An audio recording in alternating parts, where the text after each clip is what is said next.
거기서 사마리아로 돌아왔더라. 오늘 말씀은 생명과 심판의 선지자 엘리사라는 제목으로 함께 말씀을 나누겠습니다.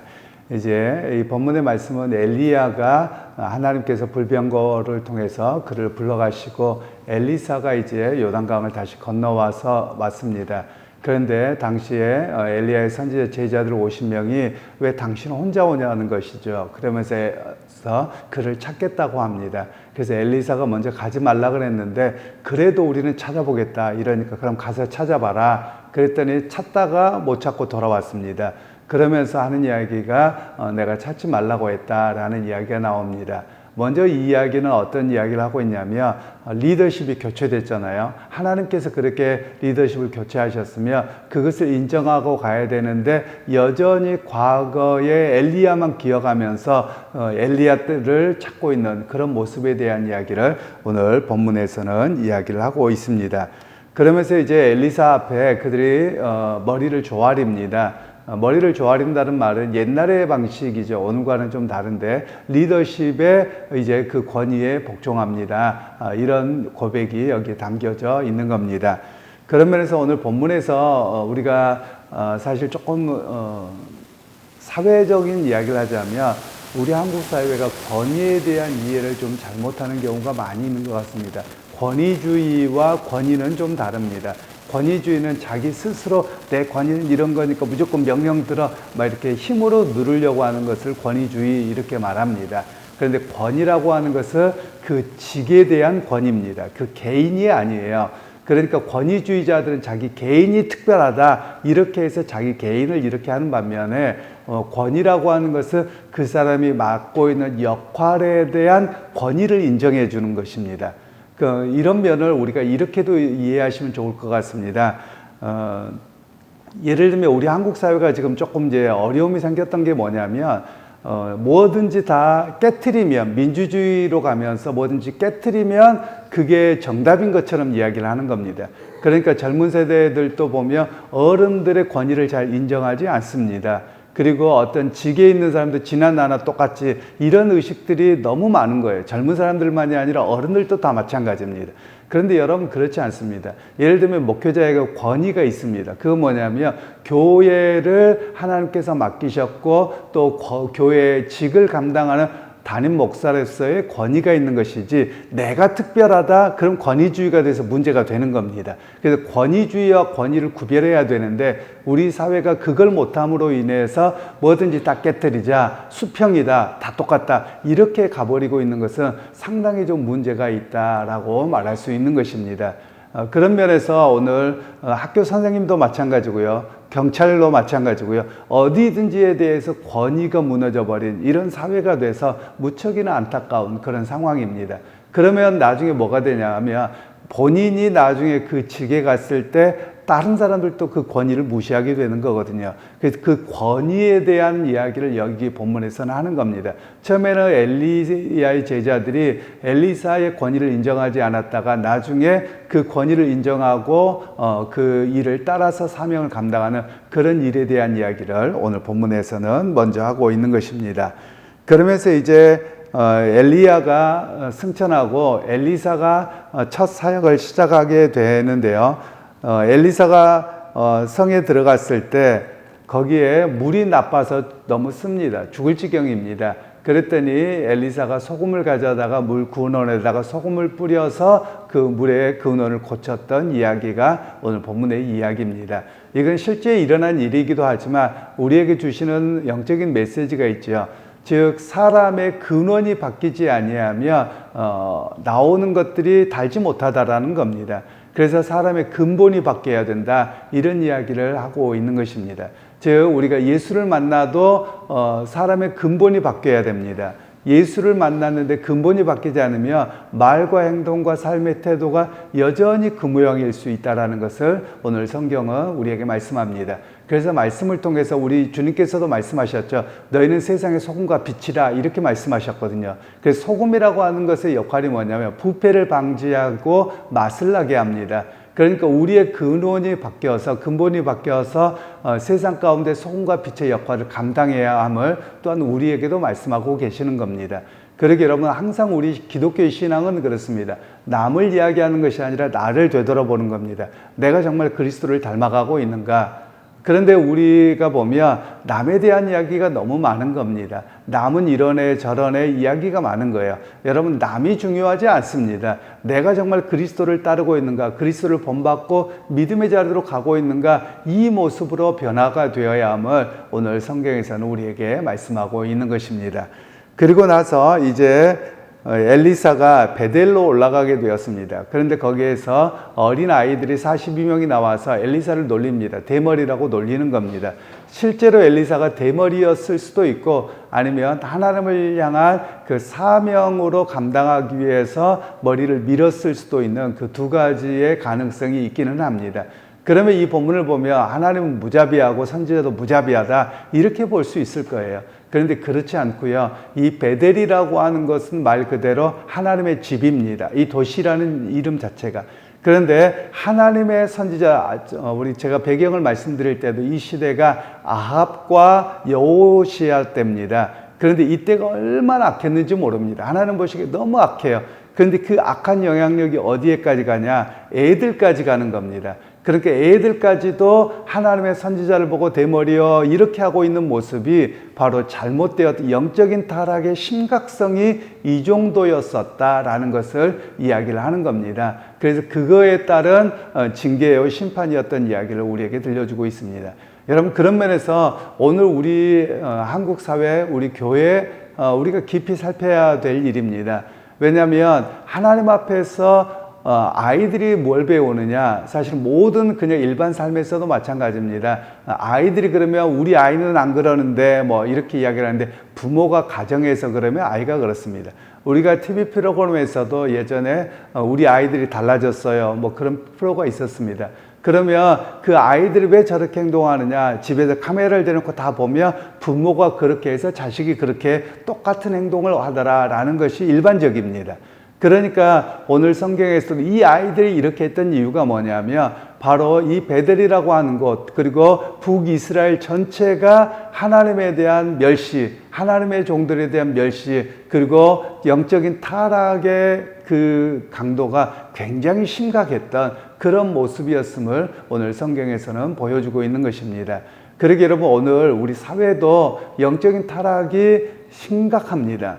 제가 자주 말씀을 드렸던 것처럼 온갖 축제라고 하는 곳에 그 지역에 있는 옛날부터 있던 미신적인 것들을 해냅니다. 그리고 그것이 아무렇지도 않은 것처럼 합니다. 그리고 재미로 아이들은 무슨 점을 본다, 뭐 한다, 운세 본다 이런 일들이 너무 흔해져 가고 있습니다. 여러분 영적인 타락이 그 정도로 심각한 것이죠. 그리고 우리가 매스 미디어를 보십시오. 물론 목회자들의 일부가 잘못한 경우도 있을 것입니다. 그런데 그럼에도 불구하고 그것이 메시지가 계속 주어지면서 영화나 이런 데에서 보면 개신교인을 어떻게 보냐면 마치 우리가 그 이단들의 깊이 빠져 있는 그런 사람들처럼 메시지를 주고 있습니다. 그러다 보니까 젊은 아이들까지도 그리고 여러분 우리가 보통 그렇습니다. 우리 한국 사회에서는 그 정도까지는 아닐 것 같은데요. 제가 이민 목회를 하다 보니까 이런 경우가 많더라고요. 부모님들이 가정에서 어떻게 이야기하느냐에 따라서 자녀들이 달라지는 겁니다. 부모님들이 교회에 대한 이야기를 하면서 교회가 나빠, 목사가 뭐해, 맨날 이런 이야기를 하게 되잖아요. 그럼 자녀들이 나중에 보면 교회에 대한 부정적인 시각을 갖고 있더라고요. 바로 그건 부모 때문에 그렇거든요. 그래서 오늘 우리에게도 마찬가지입니다. 부모가 영적으로 믿음으로 바르게 서도 세상은 그렇지 않아서 세상의 영향을 너무 많이 받습니다. 우리가 그런 것 때문에 부모가 더 자녀를 위해서 기도해야 되기도 하고 또 우리가 부모가 되어서 자녀들에게 영적인 타락이 오지 아니하도록 우리가 더 세심한 배려가 필요한 것을 오늘 우리에게 말씀하고 계시는 겁니다. 그래서 여러분 이 시대가 영적인 타락에 그리고 세속적인 타락에 그게 굉장히 깊습니다. 그래서 오늘 엘리사가 물의 근원을 고쳤던 것처럼 하나님 내 근원이 고쳐져서 내가 은혜를 사모하고 그리고 하나님의 말씀을 통해서 귀한 하나님의 역사를 바라보는 먼저 내가 되게 하시고 그 영향력이 우리 자녀들에게 흘러가게 하옵소서. 이 기도 제목이 바로 여러분의 기도 제목이 되기를 소원합니다. 그래서 여러분 우리가 그리스도를 닮아가며 여러분 더 마음을 내시고 우리의 생각과 많은 것들이 하나님의 은혜에 감사합니다, 믿음으로 해보십시다, 이런 이야기를 통해서 자녀들에게 선한 영향력으로 끼치는 그런 믿음의 역사가 여러분과 여러분의 가정 가운데 있기를 주님의 이름으로 축원합니다. 하나님 아버지, 오늘 또 말씀을 통해 얼마나 영적인 타락이 깊이 배어져 있는지, 엘리야와 엘리사의 그 리더십 교체 가운데 그리고 북이스라엘에 있었던 것을 보았습니다. 하나님, 우리 사회도 이해 못지않는 영적인 타락의 깊이가 더 골마져 가는 것 같습니다. 하나님, 먼저 우리 자신이, 우리의 근원이 주님 앞에 변화되게 하시고 온전해지게 하셔서 자녀들에게 선한 영적인 영향력이 미쳐서 하나님 앞에 온전히 은혜와 복 가운데 살아가는 우리의 가정과 자녀들의 삶이 되도록 함께 주옵소서. 예수님의 이름으로 기도하옵나이다. 아멘. 하늘에 계신 우리 아버지여, 이름이 거룩히 여김을 받으시오며 나라가 임하옵시며 뜻이 하늘에서 이룬 것 같이 땅에서도 이루어지이다. 오늘날 우리에게 일용할 양식을 주옵시고 우리가 우리에게 죄 지은 자를 사하여 준 것 같이 우리 죄를 사하여 주옵시고 우리를 시험에 들게 하지 마옵시고 다만 악에서 구하옵소서. 대개 나라와 권세와 영광이 아버지께 영원히 있사옵나이다.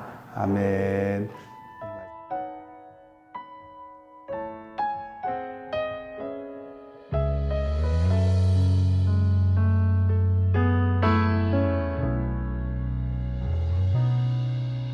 주 부르심 따라 예수 이름 부르며 나의 인생을 드렸네.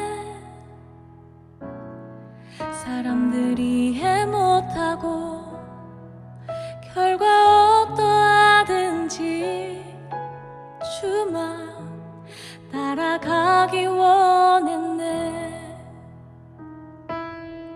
이제와 돌이켜보니 그저 부끄러울 뿐 모두 다 주의 은혜라.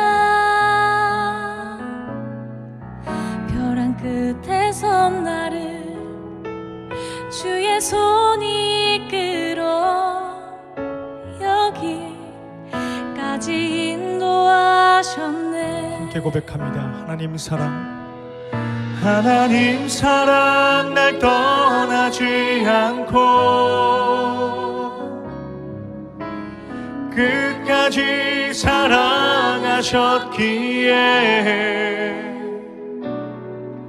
오직 예수와 십자가만 바라보면서 나의 생명도 아낌없이 드리기 원했네. 내 노래가 상한 영혼 일으켜 다시 살게 하는 노래가 되길. 주에 올 땐 착한 일꾼이라 칭찬받기 나 원하네. 주 부르심 따라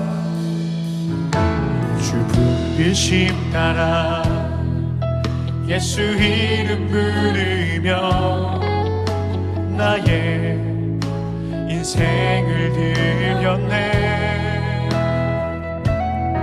사람들이 이해 못하고 결과 어떠하든지 주만 따라가기 원했네. 이제와 돌이켜보니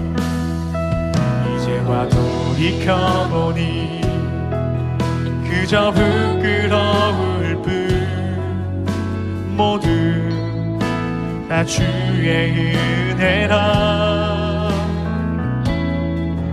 벼랑 끝에 선 나를 주의 손이 이끌어 여기까지 인도하셨네. 하나님 사랑 날 떠나지 않고 끝까지 사랑하셨기에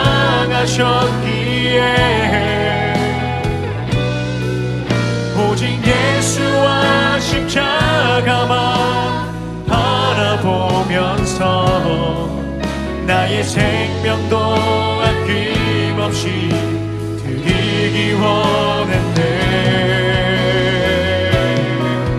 내 노래가 상한 영혼이 일으켜 다시 살게 하는 노래가 되기 주 배울 때 착한 일꾼이라 칭찬받기 나 원하네. 하나님 사랑 날 떠나지 않고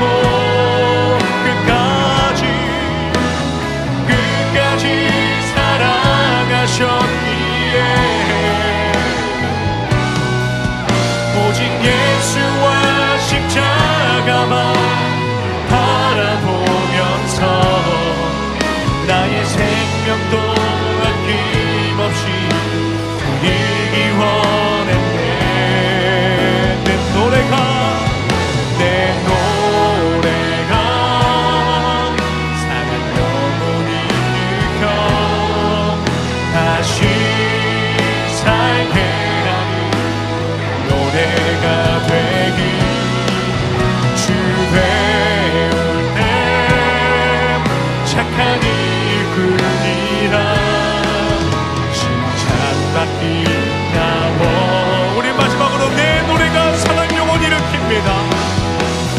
내 노래가 상한 영혼이 일으켜 다시 살게 하는 노래가 되기 주 배울 때 착한 일꾼이라 칭찬받기 나 원하네.